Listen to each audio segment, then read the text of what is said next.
Good happy Friday morning is Friday, January 31st, 2025, the last day of January. I'm Riley King and welcome to WRMK News with Riley King, right here on WRMK News Radio. We got a jam-packed broadcast to get to on this Friday, so let's get started right now. First up, New Hampshire DOT names plow Fritz Plower Bee in animal contest. Let's take a listen to that report from WMUR News 9. During a blast of winter weather, you may notice a familiar name helping to keep you safe. Fritz Plower Bee. There goes the sign up on it. It went on today on the New Hampshire DOT plow. There's one on each side, so make sure you don't miss it. Fritz Flowerby was one of the winning names picked during this year's Name a Snowplow contest. I love it. Very fitting, and Yes. Lots of time left this winter for it to go to work. To use them. I know. Well, probably even tomorrow night it's possible, especially in the Monadnock region. Okay, and there you go on that report. Very cool. Mount Washington records minus 20.6 degree temperature on Thursday. Let's take a listen to that report from WMUR News 9. Washington reached 20.6 degrees below zero this morning. The strongest gusts were over 100 miles per hour at times, and wind chills reached the 60s below zero. We talked with staff today about what it's like to deal with those extreme conditions. We are housed safely inside the Sherman Adams Summit building, which can withstand sustained winds up to 300 miles per hour. So we're, safe and warm in here, with the exception of our hourly weather observations. One of our jobs up here as observers is to go outside in icing conditions, go up to the top of the weather tower, and de-ice those instruments when we're in the fog and that rime ice is building up.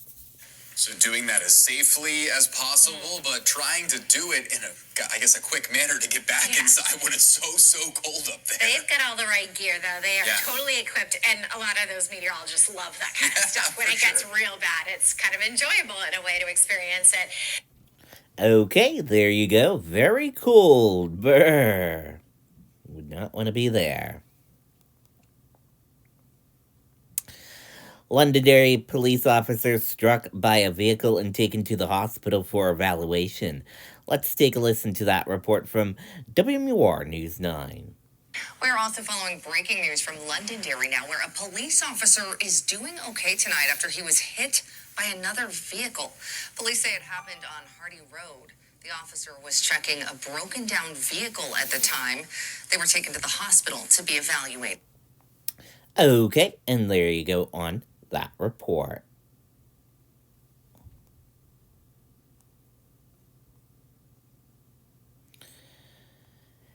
State Senate advocates ban on local and county sanctuary policies on 15 to 18 party line vote. Let's take a listen to that report from WMUR News 9. A ban on sanctuary cities has passed a big first hurdle at the State House. This afternoon, the State Senate gave its approval to ban any county or local government body from implementing sanctuary policies. The vote split on party lines, with 15 Republicans in favor and 8 Democrats opposed. We're going to take a preemptive action. We're not going to allow any county, any state agency, any local municipality, no school system, nothing. We're not going to allow that policy to be adopted. This bill does not make our communities safer. Local, state, and county corrections and law enforcement have the authority they need and are already closely cooperating with federal authorities. There are currently no sanctuary cities in New Hampshire. This bill is going back to committee for more work. The New Hampshire House also has its own sanctuary ban bill. Okay, and there you go on that report.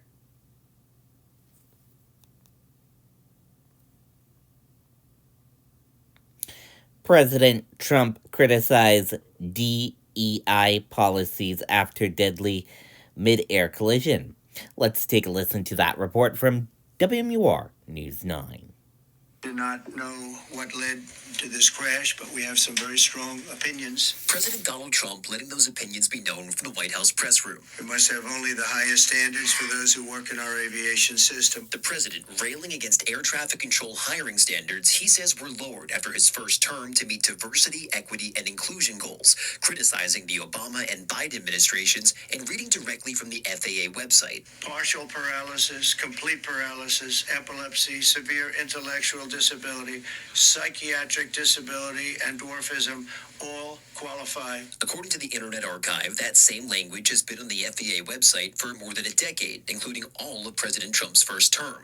One of the many executive orders signed by the president since retaking office last week directs the FAA to end all DEI programs. In a statement, the Air Traffic Controllers Union saying NATCA stands with the highly trained, highly skilled air traffic controller workforce and those who perform safety-critical work. We will be ready to partner with the administration and Congress in any effort to further modernize the ATC system to maximize safety and protect lives. President Trump's opponents saying he's jumping to conclusions too early in the investigation. The president's comments would be ridiculous if this weren't so serious. And so, leaders lead, they don't blame. And President Donald Trump also saying today he feels the Army soldiers in that Black Hawk helicopter should have been able to see that commercial airliner and even maneuver away from the aircraft. The National Transportation Safety Board now leading this investigation. Ross Ketchke, WMUR, News 9. Okay, and there you go on that report.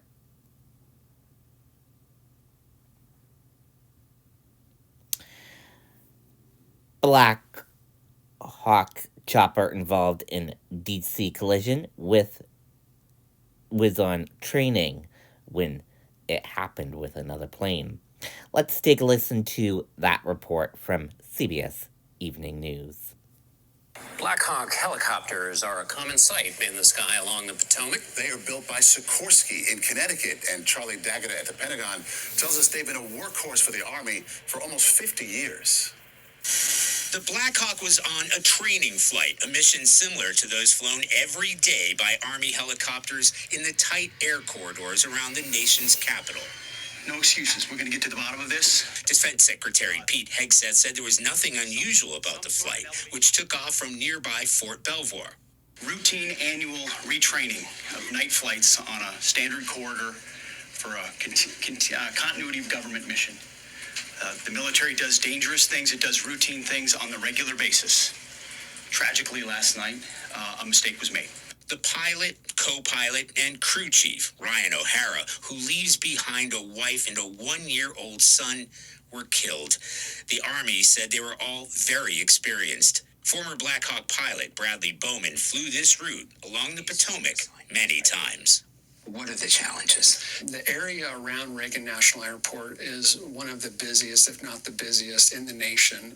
And you have these low-level helicopter routes, and it's all in a relatively tight space. Would it be fair to describe them as routine? Yes. The day-to-day mission of this aviation unit is what we call priority air transport, to fly VIPs around. And so if you're going to go pick up the chief of staff of the Army at the Pentagon, right, and fly him on a night mission, you don't want the first time you're doing that to be with the VIP in the back. So you do these regular training missions to make sure that you know your trade. Had they been headed to that aircraft, it's a maneuverable.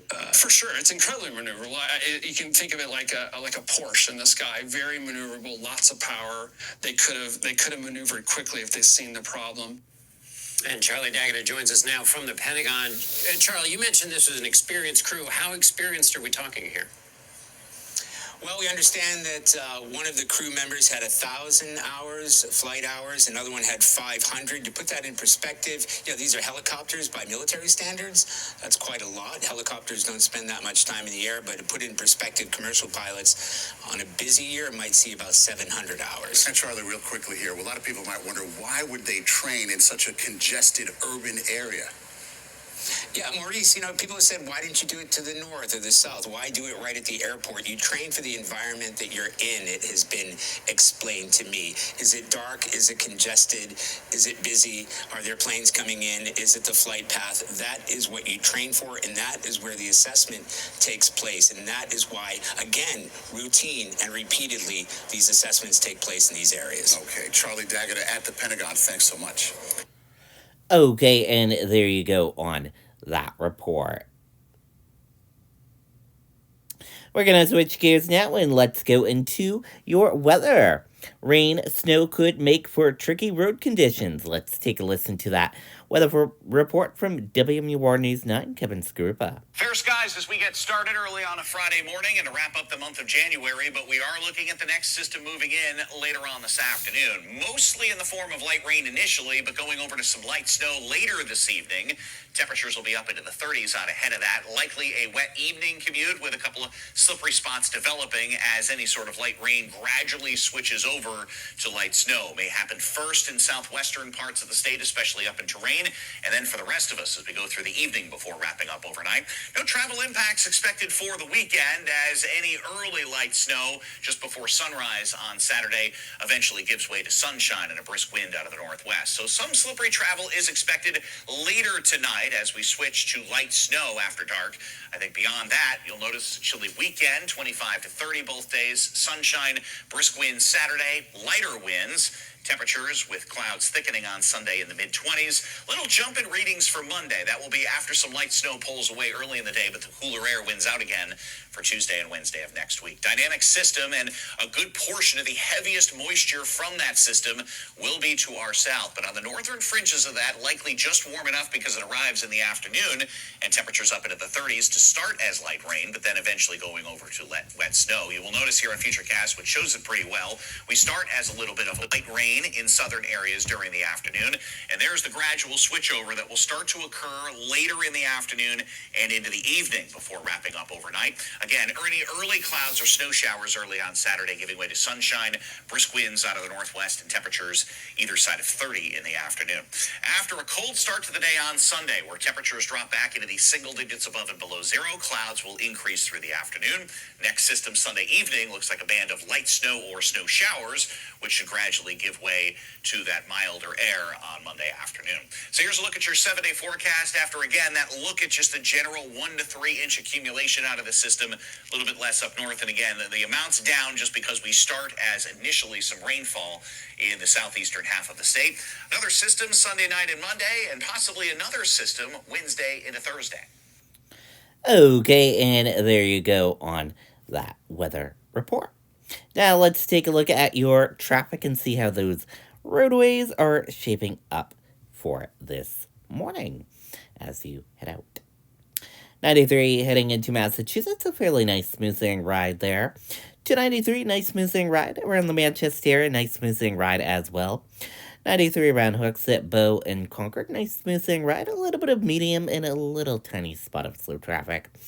393, nice smooth sailing ride, but Chichester Route 4 and Epsom Route 4, you got some medium and a little bit of slow traffic, and Northwood on Route 4, some medium-based traffic as well, and going through the late traffic circle, some medium and slow-based traffic, and Route 4 in the Durham area, nice smooth sailing ride with some medium-based traffic.